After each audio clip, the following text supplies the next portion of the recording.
అందరైతే పాపతోటి one day vlog చేయమంటున్నారు, కానీ పిల్లలతోటి వన్ డే వ్లాగ్ అంటే చాలా కష్టం. కానీ ట్రై చేస్తా. సపోర్ట్ చేస్తావా నాకు? చేస్తావా? ఓకే మరి హాయ్ చెప్పు అందరికీ. మేమైతే ఇప్పుడే లేచినాం. లేచిన తర్వాత ఇది ఇంకా డైలీ మార్నింగ్ రొటీన్ ఫేస్ ఆమెది ఇట్లా అయిపోతుంది పొద్దున్న లేవగానే. ఇక తనకి ఇప్పుడు మెల్లగా బుజ్జగిచ్చి జుట్లు అయితే వేయాలి.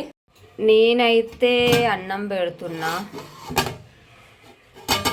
రంజిత్ అయితే టిఫిన్ తేయడానికి వెళ్ళిండు.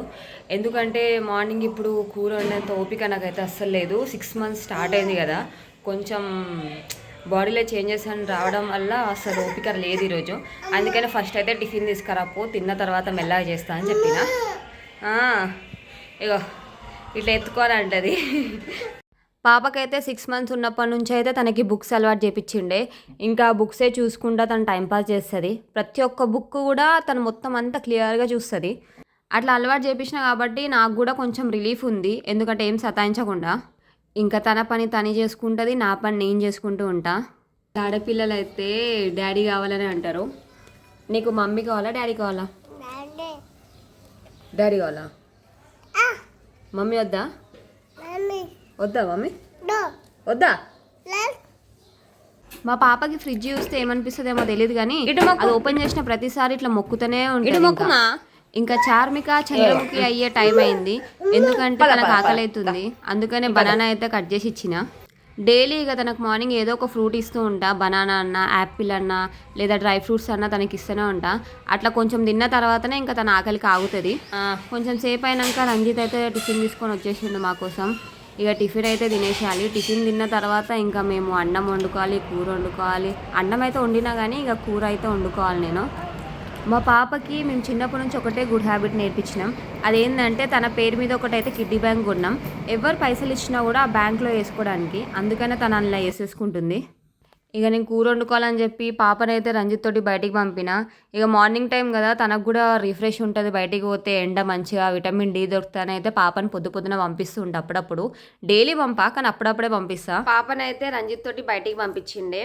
ఎందుకంటే పాప ఉంటే ఎక్కువ తొందరగా పని కానియదు. పాప బయట ఉంటే తను ఆడుకుంటుంది, ఇక్కడ నా పని కూడా అవుతుంది.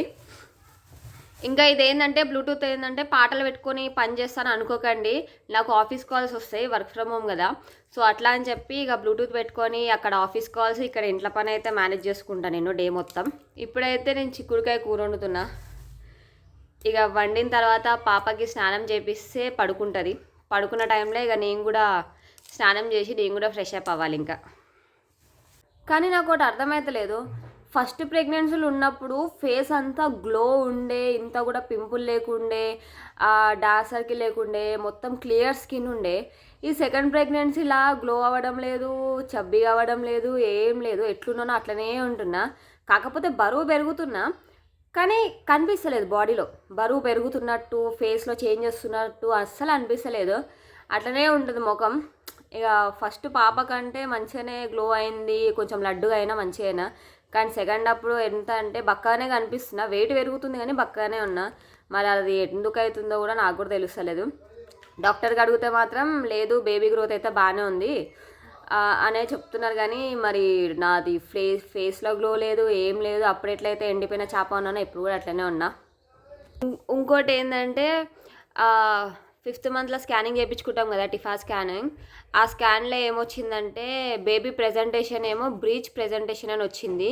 బ్రీచ్ అంటే కాళ్ళు కింద ఉన్నాయి, కాళ్ళ కింద ఉండి తల పైన ఉందనుకుంటూ వచ్చింది. డాక్టర్కి అడిగితే ఏమో డాక్టర్ అంటున్నారు అది 9 monthsలోగా తిరుగుతూ ఉంటుందిలే, 9 months వచ్చిన తర్వాత ఫిక్స్ అవుతుంది, హెడ్డా లేకపోతే కాళ్ళ అనేవి ఫిక్స్ అయిపోతాయి అని అన్నారు. కానీ నాకు తెలిసిన వాటికైతే ఎంతమందికి అయితే టిఫా స్కాన్లో బ్రీచ్ అనుకుంటూ వచ్చిందో ఎండింగ్లో కూడా వాళ్ళకి సిజేరియనే అయింది.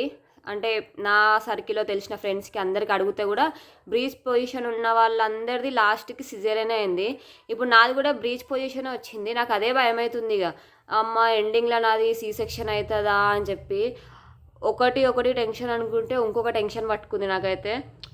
ఇక దేవుని దయ, లోపల ఉన్న వాళ్ళు మంచిగా తిరిగి పాప లెక్కనే నార్మల్ డెలివరీ అయితేనే నాకు మంచిగా. ఇక సీ సెక్షన్ అంటే నాతో అస్సలు కాదు. మీరు కూడా కామెంట్ చేయండి, ఎందుకంటే మీ టిఫా స్కాన్లో కూడా బ్రీచ్ పొజిషన్ ఉండి ఎండింగ్లో నార్మల్ డెలివరీ అయిందా లేకపోతే సీ సెక్షన్ అయిందా అనేది కామెంట్ చేయండి. కామెంట్ చూసాను నాకు కొంచెం ధైర్యం ఉండొచ్చు. నాకు ఇప్పటి నుంచే భయం పట్టుకుంది. 9 months అంటే అమ్మో అప్పటి వరకు ఎట్లయినా నా సీ సెక్షన్ అవుతుంది. ఎందుకంటే ఇప్పుడు బ్రీచ్ వచ్చిందంటే అప్పుడేమన్నా తిరుగుతారా, అప్పుడు కూడా అట్లనే ఉండొచ్చు. ఎందుకంటే అడిగిన వాళ్ళందరికీ సీ సెక్షన్ అయిందనే అన్నారు. మరి మీకు ఏదైంది? టిఫా స్కాన్లో బ్రీచ్ పోయి ప్రెజెంటేషన్ ఉండి ఎండింగ్లో నార్మల్ అయిందా నా సిజేరియన్ అయిందా అనేది కామెంట్ చేయండి. నాకు కొంచెం ధైర్యం అనేది ఉంటుంది. నేనైతే బెడ్షీట్ వేసి బెడ్ అయితే రెడీ చేస్తున్నా మా యువరాణి గురించి.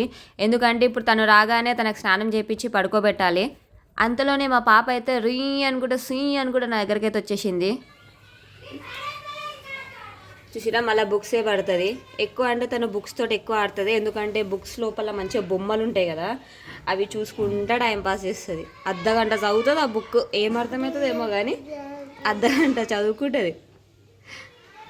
పాప అయితే ఈ మధ్య డైలీ 5:30కి లేస్తుంది. ఇక ఆ టైంలో మేము కూడా లేవాల్సి వస్తుంది. ఇంకా లేచి పనులన్నీ చేసుకొని ఇంకా ఇప్పుడు టైం 10:30 అవుతుంది.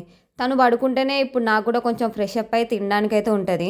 ఇదే డైలీ రిపీట్ అవుతుంది మా ఇంట్లో. మార్నింగ్ నుంచి మధ్యాహ్నం వరకు ఇట్లనే ఉంటుంది.